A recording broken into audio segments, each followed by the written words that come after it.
Hello everyone and welcome back to my channel, Season and Serve Vlog.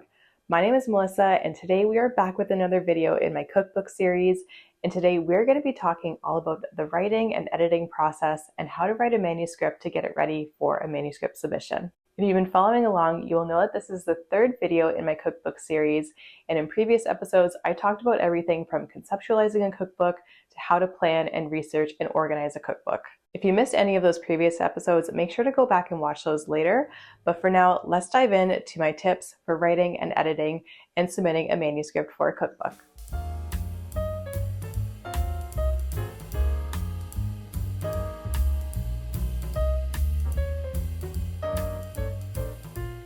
I previously talked about writing in episode 1 of this series, but today I'm going to elaborate a little bit more on this process and give you some valuable tips and insights from my experience in writing my cookbook. So when you sit down to write a cookbook, you're essentially writing your manuscript. And a manuscript is essentially a written document that is produced by an author that in the end is intended for publication.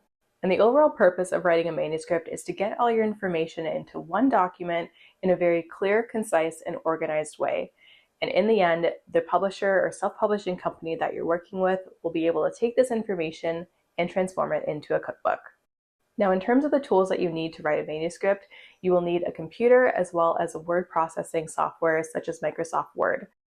That's typically the program that many publishers use because it is really universal, but always make sure before you start writing your manuscript that you check with your publisher to know what format it has to be in. So the first step when you sit down to write is to organize your manuscript.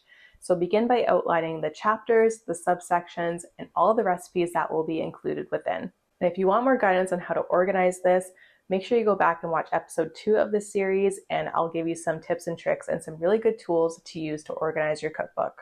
So once you have your manuscript all organized and outlined, you're ready to begin writing. And there's lots of places that you can start with writing your cookbook. You can start by writing the recipes, or you can do the introductory sections like the introduction, dedication, and your tips for using the cookbook. So I actually chose to begin by writing out my recipes first because this kind of writing style requires you to write in a very direct and precise way so that when readers actually go to cook a recipe in your cookbook, they're able to be really successful. So for now, here are my tips on how to write very direct, precise, and accurate recipes. My first tip is to begin by creating a very concise and clear ingredient list. So besides ensuring that the ingredients are accurate with correct measurements, you want to make sure that things are very easy to understand. So for example, if you have an onion as one of your ingredients, instead of writing something like 1 onion, that doesn't really help people because there are many different types of onions. You don't know how much that is, the quantity wise. So instead of doing that, write out something like 1 medium yellow onion chopped. So this way people will understand the actual ingredient, how much they need of it, and how to prepare it. And for baking recipes, I actually went a step further and included measurements in grams. I know a lot of bakers like to measure things out in grams to yield a more accurate recipe, so I was able to provide that for all of my baking recipes in my cookbook. And in terms of the order of the ingredients that are listed in your recipe, make sure that you list them in the order that they're used. This way it's easier for people to follow a recipe and prepare it while they're looking at the directions or instructions. And speaking about instructions, it's really important to break everything down and make sure all the instructions and directions are really clear and concise. When writing out my recipes, I really tried to make everything clear and avoid any jargon. So for instance, instead of just saying saute the vegetables, I would actually go really in depth and say heat a pan over medium heat, add the olive oil. Once hot, add the onions and carrots, and then saute for 5 minutes or until tender. It seems like a lot, and you might get annoyed with having to explain every single little step, but depending on your audience and your reader, they might need that. So it's really good to provide extra content and details rather than not enough. So additional things to include on your recipe pages include things like the preparation time as well as the serving size. And for the preparation time, you have the option of breaking it down into things like actual preparation time, the cooking time, resting time, and really have each of those steps in detail. Or you can do a total time. And that is what I did. And I did this mainly to save space and kind of give the reader an overall idea of how long it'll take to make the recipe from start to finish. You always want to make sure you include the serving size in your recipe because people want to know how many people the recipe will feed. Additionally, if people want to double or triple the recipe, or conversely, if they want to half the recipe, they're able to do the math with the ingredients and figure out how much quantity of ingredients they will need. Another great thing to include on your recipe pages is recipe notes or recipe tips. And this can be a really nice short paragraph or 1 to 2 sentences basically, explaining things about an ingredient, how to prepare it, or even how to store the final finished dish. So I did this for some, but not all of my recipes, and I mainly did it around how long a recipe would keep in the fridge once it's prepared, because some of my recipes can last a long time, but some of them only last a couple hours. So I made sure to make that clear in the recipe notes. Now, another really important tip that I can share from my experience is to really be consistent on how you write out ingredients, how you write out things like timing, oven temperatures, things like that. You want to make sure it is consistent throughout the entire cookbook so people aren't having to think and adjust the way they think when they're cooking recipes from your book. Now, I admit this can be a little bit tedious to go through and make sure everything is consistent, but it will pay off in the long run because when you go to edit it or when your publisher gets a hold of it, they will end up suggesting that you make these changes in the end. So some things that I focused on and had to adjust in my cookbook was writing out things like saute for 4 to 6 minutes. Instead of going 4-6, you would go 4-to-6, like actually spell out 2. That is actually the proper grammar and the way to write a recipe. So you have to make sure that's consistent throughout the entire book. Additionally, when you're talking about standard measurements, like whether you're doing millimeters or centimeters, instead of doing mm or cm, you actually have to write out millimeters or centimeters and make sure that's consistent throughout the book. So there are a lot more details like that. And if you're unsure about how to write something or how to style it, make sure you ask your publisher or have them advise you on how to correct that in the end when they edit your manuscript. So while this precise writing style is really key for writing out your recipes and directions, a creative style is really what brings your cookbook to life and what makes readers really enjoy reading it. So you want to flex to more of a creative style when writing things like the introduction of your book, your dedication, or the About Me section. You want people to really connect with you and understand where you're coming from and what your book is about, and you have to do this more through a creative writing style to make it more fun and lighthearted rather than being so boring and precise. So first up, the introduction was a really good place to do a creative writing style. And this is basically where I introduced my cookbook, I introduced myself, and kind of told readers what the cookbook was about. And again, my cookbook is all about creating local and seasonal recipes from the west coast of Canada. So I was really able to evoke that really nice seasonality and how things are on the west coast throughout the year. You can also share really fun anecdotes about yourself or talk a bit about your background in cooking and how you got into it or your inspiration behind writing your cookbook. Another part in my cookbook where I focused on creative writing was including a little recipe description at the top of every recipe. So typically in cookbooks, you'll have the title of the recipe, then you'll have a little short paragraph describing what the recipe is about.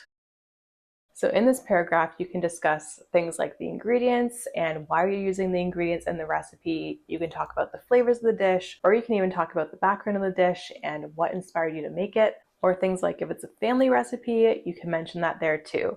But you do want this section to be really creative and engaging so that readers can understand what the recipe is going to be about, how it'll taste, and it will really entice them to make the recipe.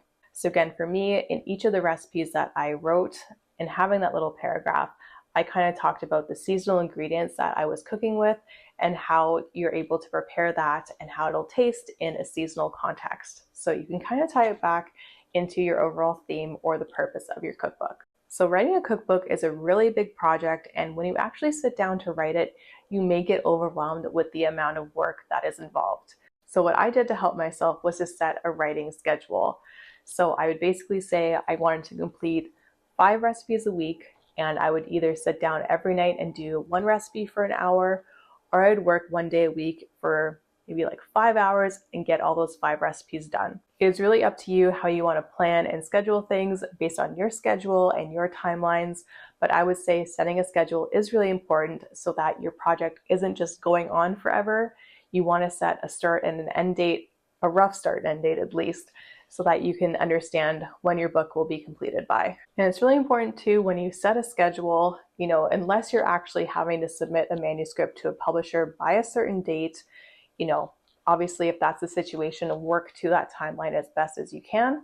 But if you're just kind of doing this on your own time and, kind of getting everything prepared, it is still really good to set an end date, but also be really flexible with it. We all lead really busy lives and the world is crazy these days.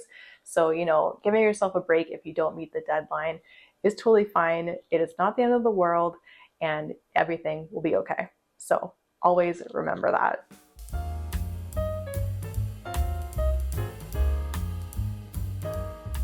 So once you have the first draft of your manuscript completed, it is time to start editing. And here are some tips on how I did the self-editing portion of this process. So after I completed writing each of my recipes out, I would actually print out the recipe and have it as a hard copy that I could actually look at. And this may take a lot of paper and a lot of ink, but be warned about that. But it is really nice because, when you're reading actually something on a page versus reading it on a computer, you're actually able to pick out more errors than if you're just staring at a computer. I think that's typically the case for everyone, and that was definitely the case for me. Printing out the recipe on paper also really facilitated making changes. So I would make changes directly on the paper with just a pen or a pencil. And then I would take those changes and then transcribe them into a new version of my manuscript so everything was updated. All right, so it looks like Pearl decided to join us here in our video. If you haven't met Pearl, this is our cat. She just wants some cuddles right now. Let me deal with her first. Okay, come sit here. Pearl! What are you doing? I don't know what's gotten into her today. Oh my gosh. Additionally, printing out the recipes onto paper really made it easy to actually test the recipes. So instead of bringing a whole computer into my kitchen, I would just have the recipe page and I would follow every single instruction, making sure the measurements were correct, the ingredients were correct, and that all the directions were clear. Another great tip when self-editing your cookbook is to actually read the recipes out loud. And you can do this either from the printed pages or directly from your computer. And you may think this is kind of weird and it's going to sound definitely funny with you reading a recipe out loud, but essentially this kind of helps you hear how the words sound. And if you're reading a recipe out loud and it doesn't sound right, then the way it's written probably isn't right either. So you want to find those instances where things sound a little bit weird and then fix them in the manuscript. So once you're done reviewing the manuscript yourself, if you feel like it's good and you're confident in your work, you can submit it at this point. Or if you want to take it a step further, you can have it be peer reviewed. And what I mean by that is have people like your friends or your family review the cookbook and the recipes for you. So if you have a really good friend or family member and they want to review the entire manuscript, let them go ahead and do that. It is really good to get a second pair of eyes on your work to see if there's any errors that they catch. Now, I ended up not doing this, but what I did do instead was that I put out a call on my Instagram for recipe testers. So what I did is I collected a bunch of people who wanted to be able to review and test my recipes for me, and I would send them each individual recipes for my cookbook. So I wasn't giving away the entire cookbook to one person. They would each get kind of a few recipes here and there. So what they would do for me is they would test my recipe and they would follow the instructions and tell me whether or not the recipes were clear or if things needed to be adjusted in terms of ingredients or quantities. They would give me feedback on that. And this was a really fun way to engage my audience and get them, being able to participate in the production of this cookbook. And I think people really did enjoy it. And plus you get recipe testing for free, which is amazing. Another option for editing is that you can actually submit this to a copy editor. And what this person would do is that they would read your entire manuscript and edit that and make changes as needed. Now, this is a service that you would probably have to pay for if you were sending it at that stage, but it may be worth it, especially if you're sending your cookbook to a large publishing company and you wanted things to look really polished and nice. So in the end, working with a copy editor can be really beneficial, but it may be costly to do so. So make sure you do your research about that.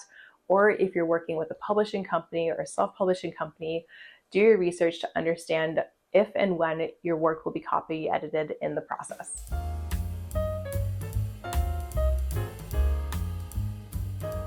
So once your manuscript is all prepared and polished, it is time to prepare the manuscript for submission. So when you're submitting your manuscript, whether it's to a publisher or a self-publishing company, you want to make sure that you follow every single guideline that they give you. So a publisher or a self-publishing company will give you all this information in a document. So make sure you follow all of their instructions as they are written, because if you don't, they will send it right back to you and make you make those changes before they accept your manuscript. And this happened to me. I didn't follow one of the instructions in the list, and they sent it back and made me make those changes before they were able to officially accept the manuscript. And this obviously makes sense for the editors, the designers, everyone who works on this cookbook. They want to make sure everything is clear and concise so that they're able to produce it into a cookbook for you. Now, I want to highlight one important thing that you may find in these submission guidelines, and that is when you're submitting your manuscript, the publisher or self-publishing company may request a tagged manuscript. And a tagged manuscript essentially includes an indication of where all of your images are going to be placed within your cookbook. So the company that you're working with will likely have their own way of doing this. And with FriesenPress, the company that I'm working with, their way of doing it was to actually include 3 asterisks and then a number. And the number was associated with the correct image for your recipe. And I actually learned that they required this because they actually take the manuscript and all the photos that get submitted with it, and they run both of those things through a script, and then the script automatically places the images within the actual manuscript automatically in their design software, which I thought was super cool. I was like, yeah, you could definitely probably write a script to do that. And I feel like that makes it so much easier for the designers, and everything is clear and laid out properly. But again, always make sure to check with your own publishing company that you're working with to see if they want a tagged manuscript and how to do it.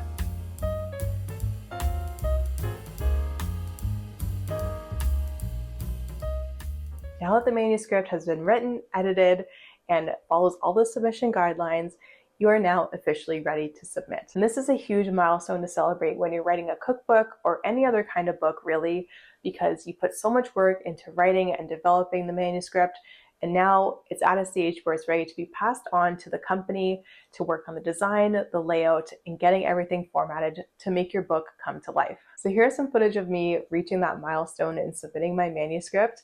I may look a little bit confused in this video because I had a little bit of trouble with the portal where I do my submissions through, but in the end, it worked and I was so happy. I'm still happy about it. That is a huge milestone to reach. But yeah, here is the footage of that. All right, everyone. So it is Sunday, October 29th, and my cookbook manuscript is due today. It is 9:20 p.m. and I just finished doing my proofread and making sure everything is the way I want it, and I'm getting ready to submit it. And I am so excited. This is a big first step in getting into more of the publishing process and having people work on it. So I'm very excited. But yeah, we are sitting at 142 pages and 35,807 words. But yeah, here is the cover of my manuscript. All right, so we're on FriesenPress's website, which is where I have to upload my manuscript to. So let's do it. Okay, select manuscript file, upload it, select manuscript file.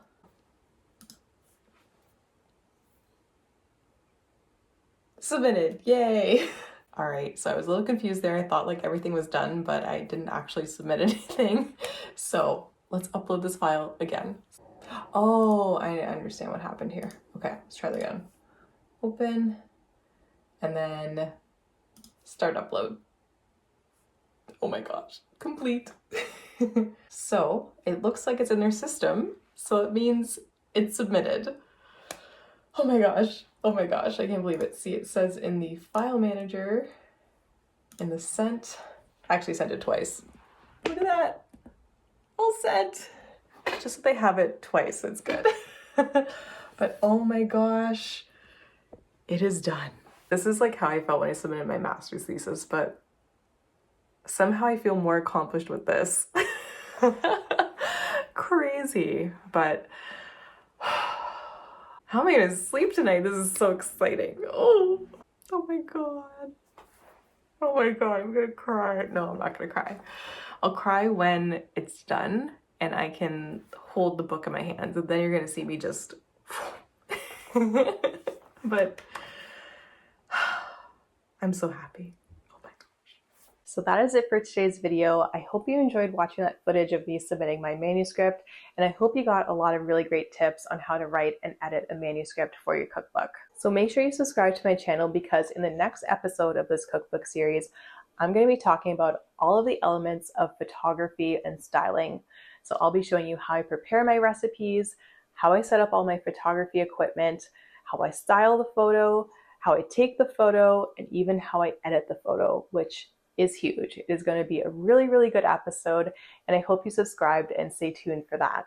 Now, in the meantime, make sure you check out my blog for lots of delicious seasonal recipes, and also check me out on Instagram. I'm doing a lot of behind the scenes updates on my cookbook and the stage that it's at now, so make sure you stay tuned for that. A really exciting milestone that's coming up on August 1st is that I will be revealing the cover of my cookbook exclusively to my monthly newsletter subscribers. Being part of my monthly newsletter has really great benefits. I only send out one email a month on the first day of the month, and I prepare you to get ready for the month ahead with delicious seasonal recipes, entertaining ideas, gardening tips, and updates like this about my cookbook.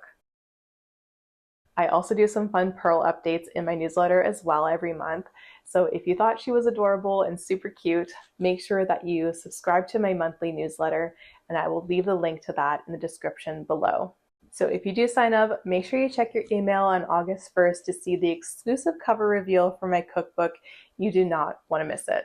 And finally, if you have any questions about anything I talked about today or need more clarity, make sure you leave me a comment down below. I answer all of my comments, so if you have an inkling question you want to ask, make sure you comment and I will be sure to answer you. So I do want to collect all the questions that I get asked over the course of this cookbook series, and I want to put it into a really concise question and answer video so that it'll help you in writing your cookbook as well. So thank you so much for watching, and I'll see you in the next video. Bye!